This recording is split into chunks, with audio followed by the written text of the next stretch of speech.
아우구스티누스 고백록 제6권 정신적 방황 제5장 성경의 권위. 그러나 그때부터 나는 기독교의 교리를 더 좋아하기 시작했습니다. 나는 아직 증명되지 않은 것을 믿고자 할 때 교회의 가르침이 만이교의 교리보다 온전하다고 정확하다고 생각했습니다. 만이교는 스스로 비합리적인 사유체계를 갖추고 있었기 때문에 믿으라고 강요했던 것입니다. 주님, 마침내 당신은 아주 부드럽고 자비스러운 손으로 내 마음을 어루만져 주셨습니다. 나는 이 세상에서 발생하는 다양한 사건들에 대한 직접적 경험이 없어도 이에 대해 믿어야 한다고 생각했습니다. 그렇게 하지 않는다면 이 세상에서 아무것도 할 수 없다는 것을 생각해 보았습니다. 최종적으로 내가 현재 부모에게서 태어났다고 다른 사람들이 말한다면 이를 믿어야 한다고 생각했습니다. 또한 당신은 성경 말씀을 믿지 않는 자들이 잘못임을 깨닫게 하셨습니다. 또한 사람들이 나에게 어떠한 근거 하에서 이 성경이 유일하시고 신실하신 하나님의 영으로 말미암아 인류에게 내려주신 책인 줄 아는가 라는 질문에 대답할 필요가 없다고 생각했습니다. 바로 이 점에서 나는 먼저 믿어야 했습니다. 따라서 자기 모순으로 가득한 철학자들의 책에서 내가 읽었던 당신을 모욕하는 글들, 또한 당신의 존재와 통치를 믿는 나의 마음을 흔들지는 못했습니다. 당신은 존재하신다는 것과 우리를 돌보신다는 사실을 나는 항상 믿고 있었습니다. 물론 그때 나는 당신의 본질, 당신에게로 가는 길에 대해 제대로 모르고 있었습니다. 우리가 이성적으로 진리를 발견하기가 너무 약하기 때문에 당신은 성경의 권위를 허락하셔서 우리가 그 안에서 당신을 믿고 찾도록 하신다고 나는 믿기 시작했습니다. 이때부터 비합리적으로 이해되어 왔던 성경 구절에 영적인 신비가 해석되기 시작했습니다. 이때 나는 성경의 권위가 더 신뢰할 만한 가치가 있다고 느꼈습니다. 왜냐하면 성경은 누구든지 쉽게 읽을 수 있을 뿐만 아니라 그 깊은 의미 속에 심오한 신비가 감추어져 있었기 때문입니다. 또한 성경의 진리는 명백하게 모든 사람에게 열려 있으면서도 소수의 사색가들도 성경책을 주목하게 만듭니다. 이렇게 함으로써 성경은 모든 사람을 그 넓은 품 안으로 불러 모으시고 그 좁은 문을 통해서 소수의 사람들을 당신에게로 인도하셨습니다.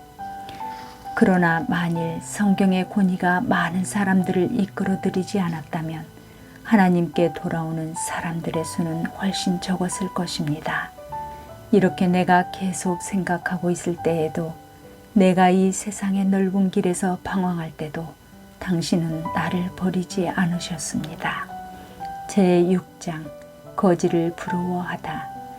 그때 나는 명예, 돈, 결혼을 열망하고 있었고 당신은 나를 보고 웃고 계셨습니다. 그러나 이 욕망들을 충족할 때 나는 고난을 당해야만 했습니다. 그러나 당신의 자비는 그 공경을 통해 크게 역사하셔서 내가 당신 아닌 다른 것에서 만족감을 느끼지 못하게 하셨습니다. 오 주님, 내 마음을 굽어 살피소서. 당신이 나로 하여금 이것들을 기억하게 하여 당신께 고백하게 하소서. 당신이 내 영혼을 저 강한 죽음의 덫에서 벗어나게 해주셨으니 이제 내 영혼이 당신에게만 굳게 의존해 있게 하소서. 그때 내 영혼이 얼마나 불행했습니까? 그러나 당신은 내 영혼의 아픈 상처를 찔러 모든 것을 버리고 당신께 돌아가게 하셨습니다.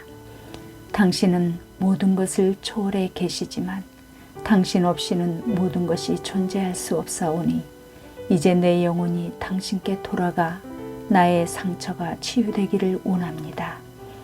당신은 어느 날 내가 얼마나 불행한가를 깊이 느끼도록 하셨습니다.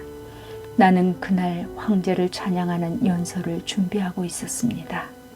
나는 그 연설에서 많은 거짓말을 해야 했고 내가 거짓말을 하고 있음을 뻔히 알면서도 많은 사람들은 그 거짓말에 박수갈채를 보내야 했습니다. 나는 염려와 초조의 나날을 보내고 있었습니다.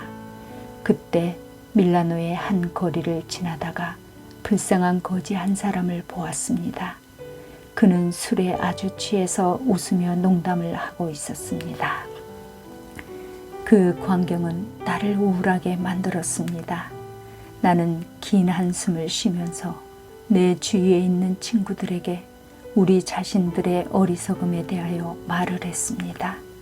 그러나 나는 욕망에 이끌려 내 불행의 짐을 끌고 가는데 모든 노력을 다했습니다. 그러나 그 짐을 끌고 가면 갈수록 그것은 무거워질 것뿐이었습니다. 결국 우리의 모든 노력의 목적은 행복한 상태에 도달하고자 하는 것인데 저 거지는 이미 우리보다 먼저 그 경지에 도달했지만 우리는 그곳에 결코 이르지 못할 것 같았습니다. 그가 몇 푼의 돈을 구걸하여 얻은 그 일시적인 행복감을 나도 맛보고자 방황해야만 했습니다. 물론 그가 느낀 행복은 참된 행복이 아니었습니다. 또한 내 욕심이 찾고 있었던 행복은 매우 왜곡된 것이었습니다. 이후 그는 확실히 명랑했었고 나는 불안해했습니다. 그는 근심이 없어도 나는 두려움에 가득 찼습니다. 그때 누가 나에게 즐겁기를 원하는지 혹은 두려움을 원하는지를 질문한다면 물론 나는 즐거운 것이 좋다고 대답했을 것입니다. 그러나 다시 나에게 저 거지처럼 되겠느냐 아니면 네가 살아왔던 대로 있겠느냐고 물었다면 두려움이 있어도 나 자신대로 남아있기를 선택했을 것입니다. 그러나 이것은 거짓된 선택이 아니겠습니까? 내가 학식이 좀 있다고 해서 그보다 더 낫다고 생각해서는 안 될 것입니다. 그것은 학식으로 내 마음을 기쁘게 되지 않기 때문입니다. 오히려 나는 나의 박식함을 자랑하며 사람들을 즐겁게 해주려고 하는 것뿐이었습니다. 그러므로 당신은 저를 채찍으로 징계하셨습니다. 사람들은 추구하는 행복의 대상에 따라 행복의 의미는 사람에 따라 달라진다고 말합니다. 한 거지는 술을 통하여 행복을 추구했고 너는 명예의 영광을 추구하면서 행복을 찾는다고 언급할 수 있습니다. 주여, 내 영혼이 무슨 영광을 찾고 있었습니까? 그것은 당신 안에 있는 영광이 아니었습니다. 그러므로 그 거지의 즐거움이 참된 즐거움이 아니었던 것처럼 내가 찾는 영광도 참된 영광이 아니었습니다. 그 거지는 그날 밤 바로 그 술에서 깨어 제정신을 찾았을 것이지만 나는 매일 고민할 뿐입니다. 진실로 인간이 어디서 행복을 찾느냐에 따라 큰 차이가 생깁니다. 나는 이것을 알고 있었습니다. 신실한 소망에서 오는 기쁨과 내가 추구하고 있는 헛된 영광 사이엔 비교할 수 없는 차이가 있었습니다. 확실히 그는 나보다 행복한 사람이었으니 내가 근심으로 속을 태우고 있을 때 그는 즐거움에 넘쳐 흘렀고 내가 헛된 영광을 찾고 있을 때 그는 지나가는 사람들로부터 술을 얻어먹을 수 있었기 때문입니다. 그때 나는 내 친한 친구들에게 이러한 나의 느낌에 대하여 여러 번 말을 했습니다. 내가 알게 된 것은 그들도 나와 같은 상태에 있었다는 것입니다.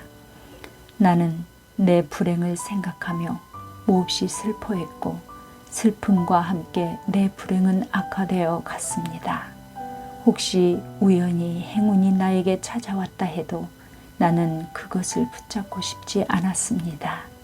왜냐하면 행운이란 내가 그것을 잡자마자 날아가 버리기 때문이었습니다. 오늘의 기도. 맞습니다.